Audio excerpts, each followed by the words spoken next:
Hello, friends, and welcome to my home. As well, happy Easter. I'm glad we get to celebrate together, even though we can't be in the same space together. We still have mediums such as this that we can see each other's faces and we can share the good news of what today means. Easter. He is risen. He is risen indeed. Those are the words that we so often say year to year as a reminder of the goodness of Jesus not only dying for us, but also being raised again. That there's new life and there's new hope. I'm glad that we get to celebrate together. And as I mentioned, I brought you into my home so that I can talk to you a little bit about what Easter means to me. Today we're going to talk about John 20. And the story of Mary Magdalene searching for Jesus, going to the grave, and not finding him immediately. It's Mary's journey. And when I think about Mary's journey, and I think about how she interacted with the elements that were given to her, the clues, the setting, the pictures, what was there, the people that Jesus gave her to interact with, I think about our stories today and how we interact with Jesus along our road. I'm standing in front of one of my favorite spots. This is my bookshelf here. And as I've mentioned to many before, and you've heard me preach about it, I am a bit of a collector. I don't collect one series or one certain thing in particular. I like to collect items of memories, objects, things from trips, things that people have given me, memorabilia about my family, items and books that have stood out, and they've also stood the test of time as I've considered why I have them, why they're important to me, and why I share them with other people. Now, if you walked into my home, you would look around at these things and you might be a little bit intrigued. You might have questions, thoughts, maybe even start deducing, what in the world is this guy putting this stuff on a shelf for? You can't quite see it, but up top here, I have a saw, a hand saw. It represents my dad's farm, memories of working with my dad when I was a child. I have things that my kids have painted and put together for me. I have items such as this that are reminders of the past.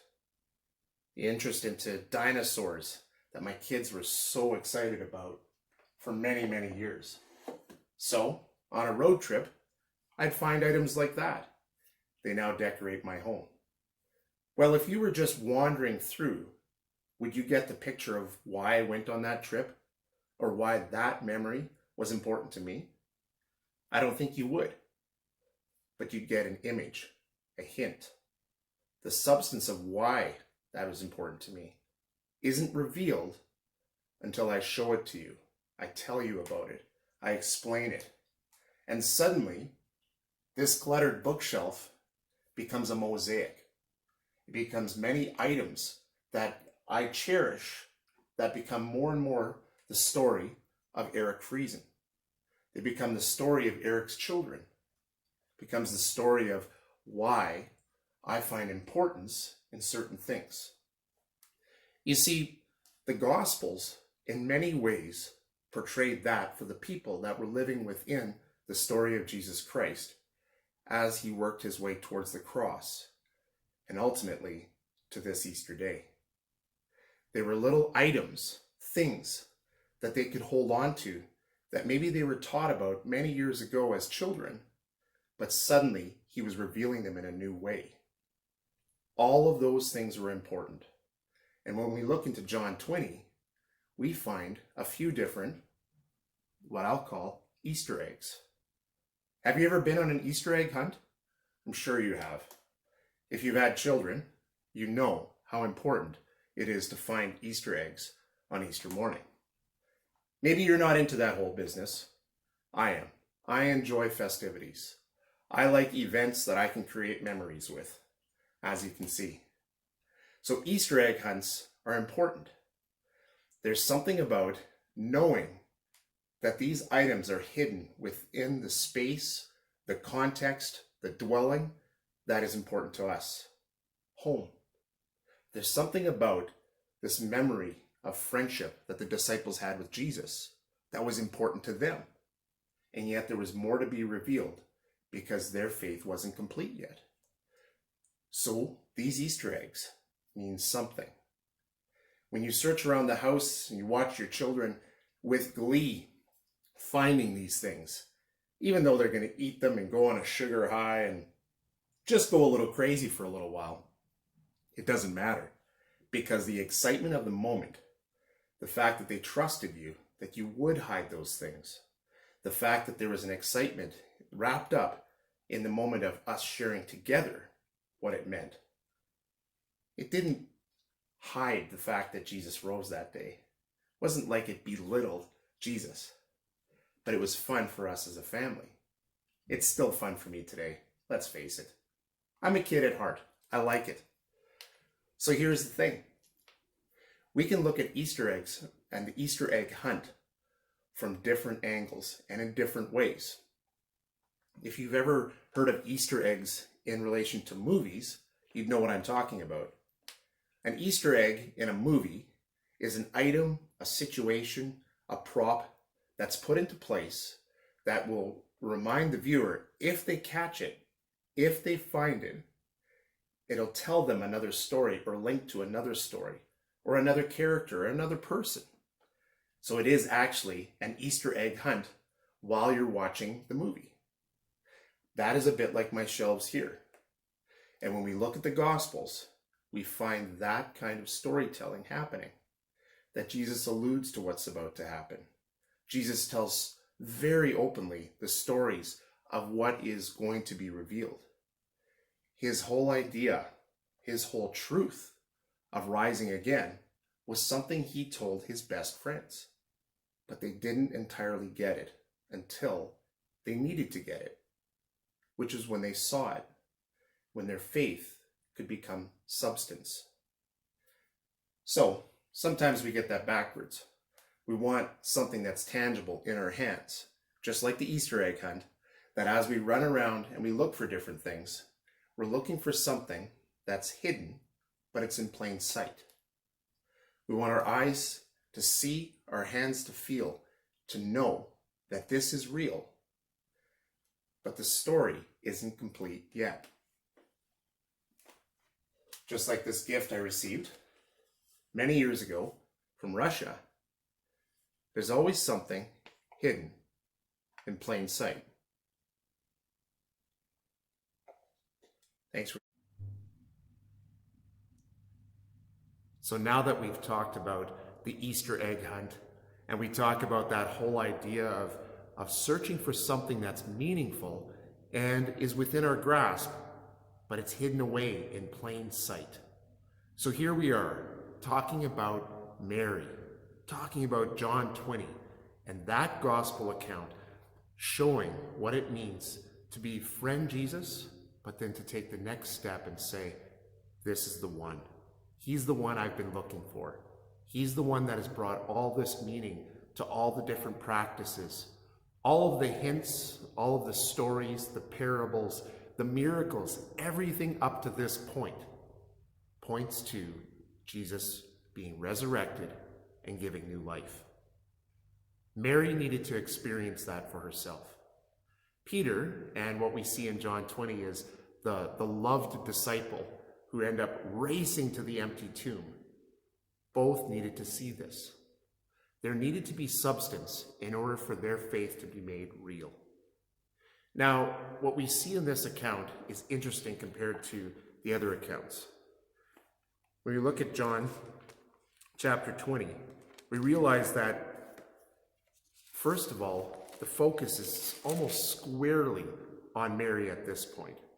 After verse 18, and my focus is on the first 18 verses, but after verse 18, we get introduced to Thomas, and sometimes we refer to him as Doubting Thomas, because he's the one who enters the room and says, unless I see the scars, unless I see the nail prints, unless I see the cut on his side, that then, only then, I will believe. But here we have Mary, who's coming to pay homage, to worship, but more than that, to grieve. When we start at verse 1, we see that Mary comes so early in the morning that it is dark outside. She arrives under the cover of night, basically, even though it's listed as morning. It's that final day, what we call today Sunday.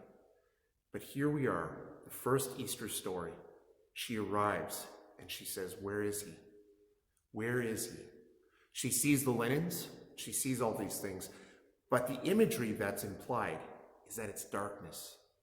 Mary still experiences darkness at this point. In verse 2, we see that she uses the word we, the pronoun we, meaning that there must have been others. We know from the other gospel accounts that there were a group of women, or at least a few women, that went with Mary to find Jesus. But John, for some reason, focuses in on Mary herself. She is the main character. She is the one finding Jesus. She is the one looking for him. It's interesting that in the next portion, we have it that Peter, and once again, the loved disciple, who remains nameless, but for some reason, it has to be shown to us that he could run faster than Peter when he runs to the grave. But here they are, they run to the grave, but Peter is the first one to go in. He's the one to stoop down and look into the tomb and realize Jesus is gone. While others were marveling at the fact that this giant stone that covered the tomb had been moved and that this was a great feat, Peter just runs in to see. Then the other disciple follows him in. They both realize that Jesus is gone. It's not a mess like when Jesus rose Lazarus from the dead, when he commanded him to stand and come out of the grave. There was the worry of mess, wrapped still in his linens, the wrapping that was done in that time to, in a sense, keep the dead body together. It was a sacred thing as well as a thing of necessity. But here we are. The linens are nicely folded up. It's as though everything was put away properly when Jesus rose. When we go forward and you look to Mary again, Mary moves from being fully in darkness to being in a spot where, what is going on here? Now she's moved to weeping. Mary goes into the tomb, and who is she talking with? She talks with the angels.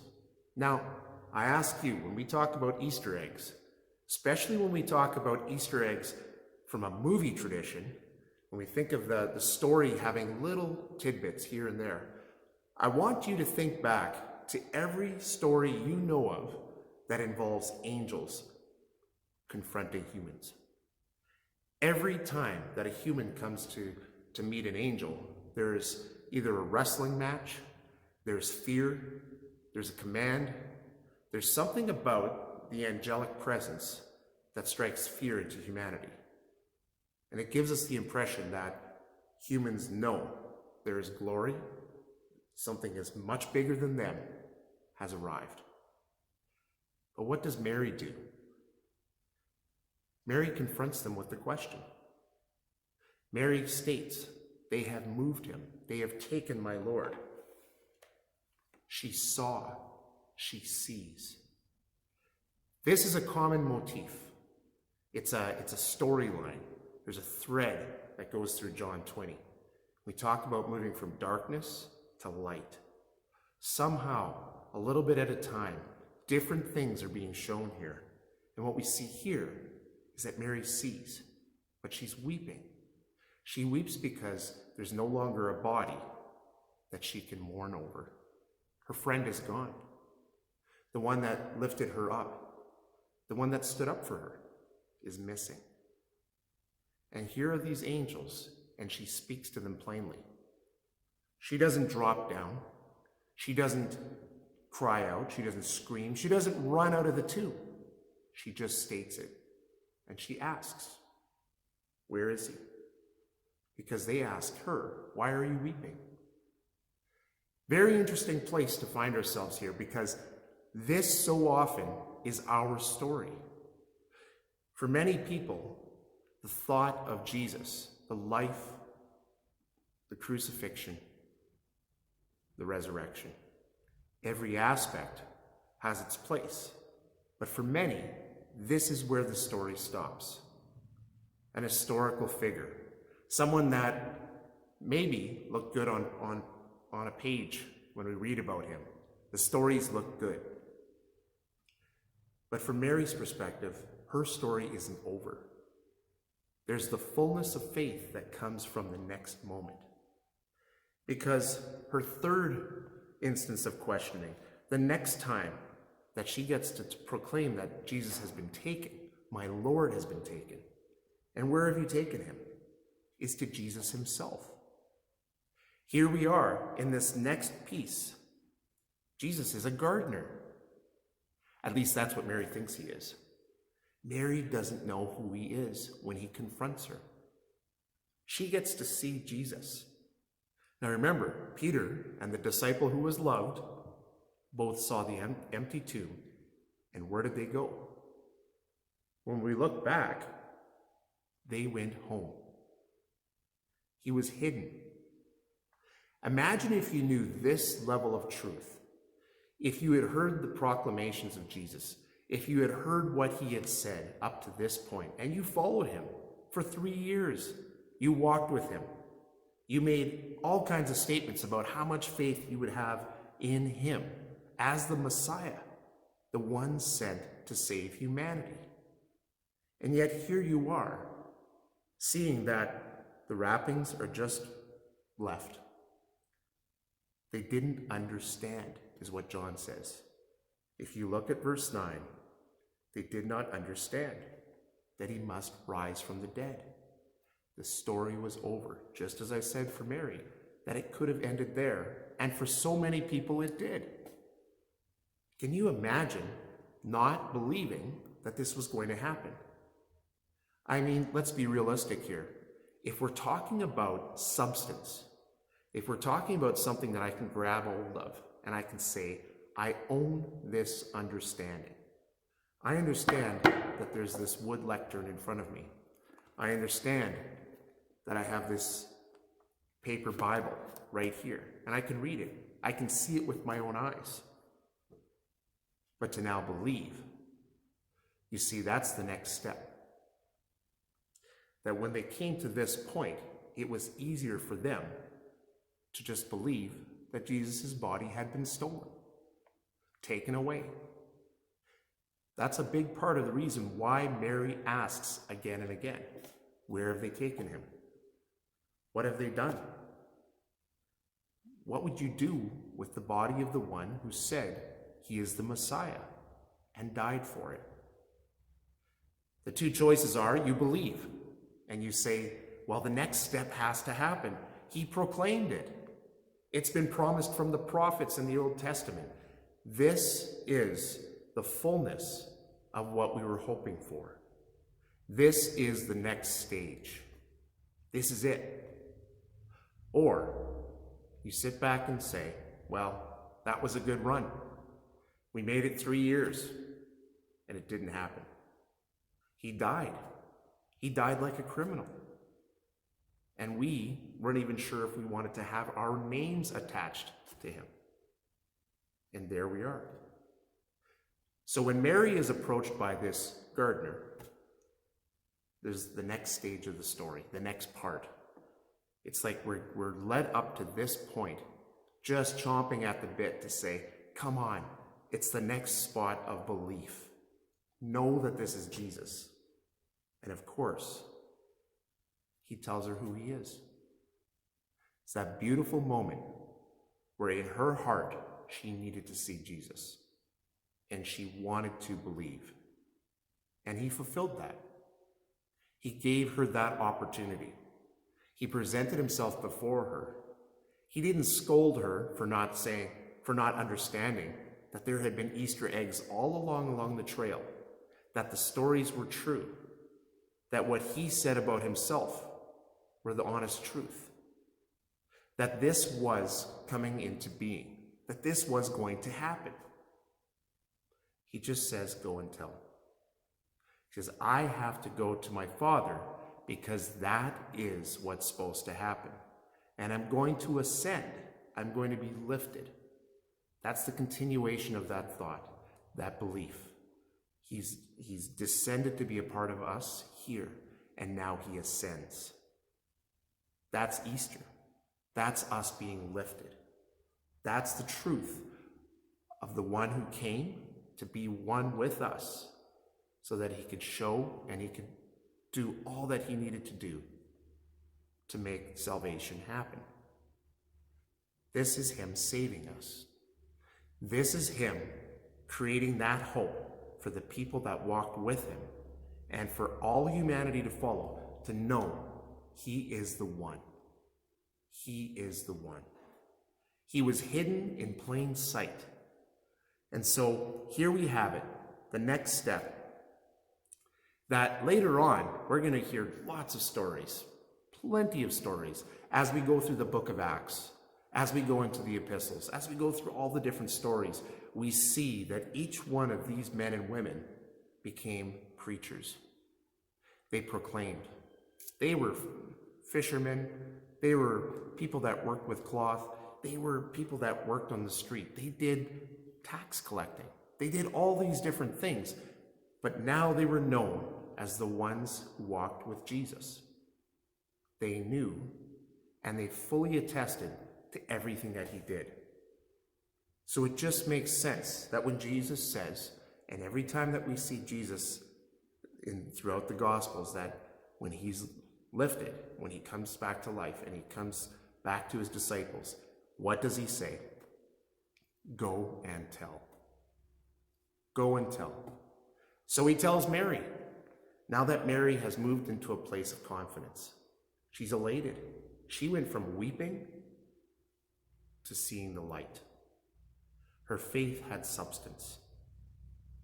Now that substance just told her he's going back. And she would have to show others what that faith would look like. So who does she go to? She goes to the friends of Jesus to say, guess what? He lives.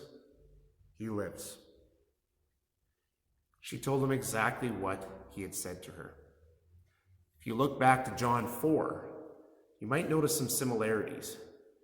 The idea of what happened with that Samaritan woman, that when Jesus came to her, remember, he doesn't go after sin. He doesn't go after her having a misunderstanding of what it means to believe. He just approaches her where she is right now in her life. And he says, or she says, sorry, she goes back and tells her friends and all the people of the city that she was living in. She comes back and tells them, he told me everything. He told me everything about me. And when we look at Mary, here she is in verse 18. I have seen the Lord, she told them. That he had said these things to her. So Mary becomes the preacher. Mary gets to preach to this room full of individuals and tell them, just like the Samaritan woman said to the Samaritans back in John 4, here we have Mary, full circle, a woman coming before mostly men and telling them, this is who Jesus is, and he has ascended. He's risen. That validated their faith. Because the next steps that we see, beyond looking at Thomas in the next portion, but going forward all the way to the book of Acts, they become preachers. Just as I said before, they become known for knowing Jesus. This is what it's about. Because now their faith has become substance in their own lives. They are the tangible showing of Jesus. That this faith is real. He changes lives. He did what he said he came to do. He is real. How do you know he's real? Because I believe in him and he's working through me. His Spirit is doing exactly what he promised to do. So as we see and as we look for this in our own lives, There is much to be thankful for on Easter. And there's so much here that when we think about faith, we have to decide, are we still in darkness in that place of hidden belief? Or are we in a place of weeping where we're not sure and we need someone to say to us, yes, he is who he says he is? Or are you at that next place, the appearance? The light is shining. And that's where we want to be. And that's where I hope you find yourself. So this is Mary. Mary presents a picture to us of what it means to come to that fullness of belief and know that not only has he risen, but he has risen indeed.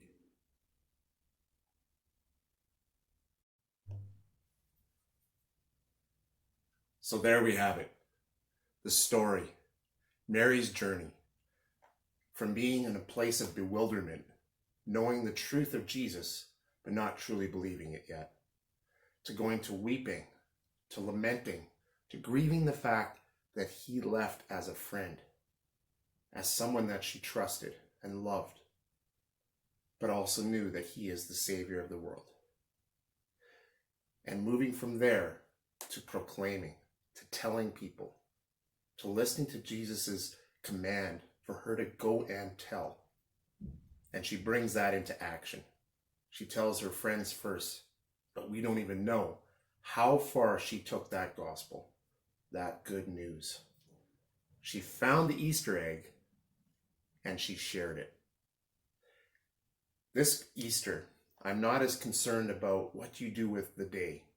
Celebrate, share, delight. Get excited about the fact that Jesus has risen again and that he is saving us. Get excited about that. But I'm concerned about what you do with Easter Monday and Easter Tuesday, Wednesday, Thursday. You go down the list. Every day after Easter, how do you live out what you have found? That as you've discovered this truth, what will it mean for you? What does it mean to live out that life of Jesus Christ? That as you continue to search, you'll find ways to answer for others. That when others are asking, you can tell. Go and tell. And someday, maybe you'll help a few people find their Easter egg. God bless you.